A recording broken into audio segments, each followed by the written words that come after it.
All right, guys. So for today, I want you to do two things to begin with.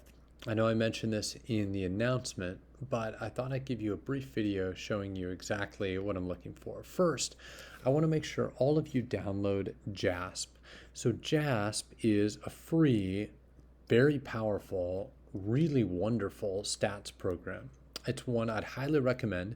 We use it, I use it, Dr. Butterfield uses it in Psych 3090 and 3091.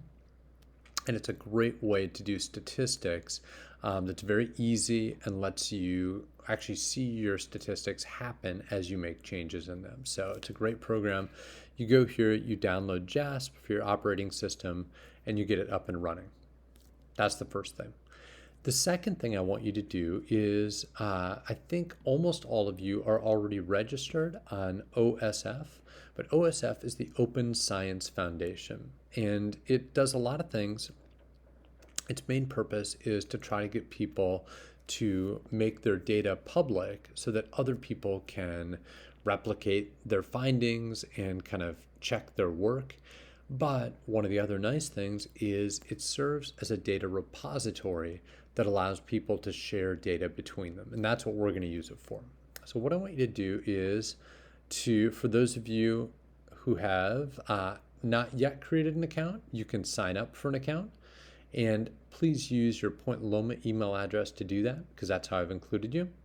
Then I'm going to click Stay Signed In, and I'm going to sign in. And what I'll find when I get in there is all the projects that I've used, or in this case, some of my students have used, that we've shared data on. So I'm going to have a dashboard that's going to be big and long.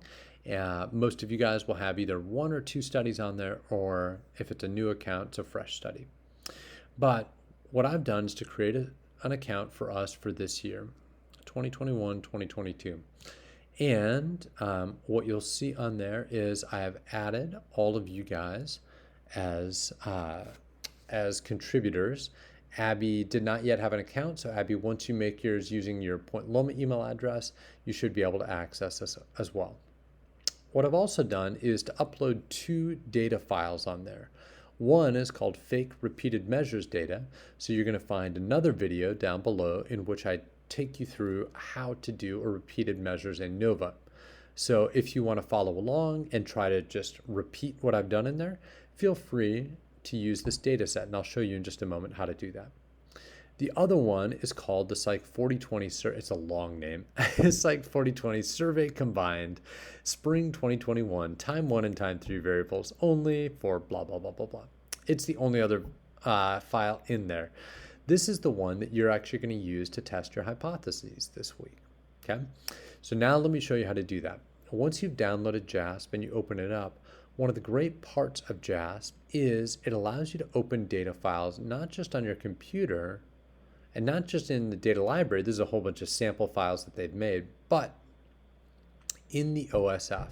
And so what I can do is to go into the Open Science Framework. The first time you do it, it'll require you to log in. So here I could log out and then log back in using the same username and password that you used to set up here. So you log in, and what you'll see is all the projects. So here I can see the exact same projects that I had on my home screen. Once I get there,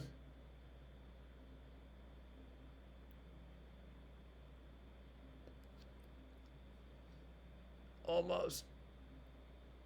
Sometimes it works so hard. There you go. So all my projects that I had on my home screen also show up on JASP as options.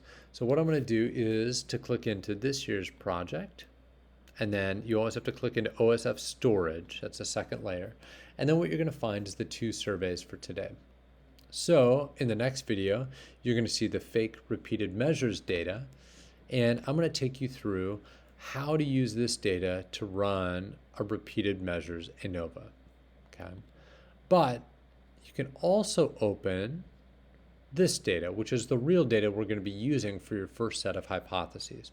Now, I've taken a huge data set and I've oversimplified it. So I've just included the specific variables that we're going to have you guys use for this week's analysis. Just a moment, this is going to pop up. hopefully. There it is. Just a little slower than usual today.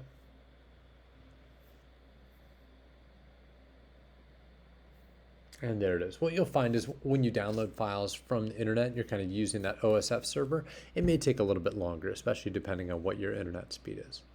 But what you're going to see here is you're going to see a data set with just these variables. Intervention, whether or not they were in the class that received mindfulness or the control condition, a random number that's attached to each participant, what they scored at time 1 on mindfulness, and at time 3 on mindfulness. Remember, this is before the beginning of class, and then they did, half of them did mindfulness for 4 weeks, the other half did nothing for 4 weeks. Then all of them, between time 2 and time 3, did gratitude. And so round 3 is when they've received both mindfulness and gratitude, or a control and gratitude. And so what this will allow us to do is to take a look at the differences between those times. We also have round 1 and round 3 data for compassion, and round 1 and round 3 data for gratitude, at least the total score from the GRAT measure. Okay? So you're going to use these, and in the same way that I trained you to in the next video, you're going to use repeated measures ANOVA to try to examine the differences according to the hypotheses. Okay. I will have some further written instructions in there, but that should be enough to get you going. Good luck, and use each other as resources. And by all means, feel free to Google any questions you have, because that's a great resource for finding tips for using JASP.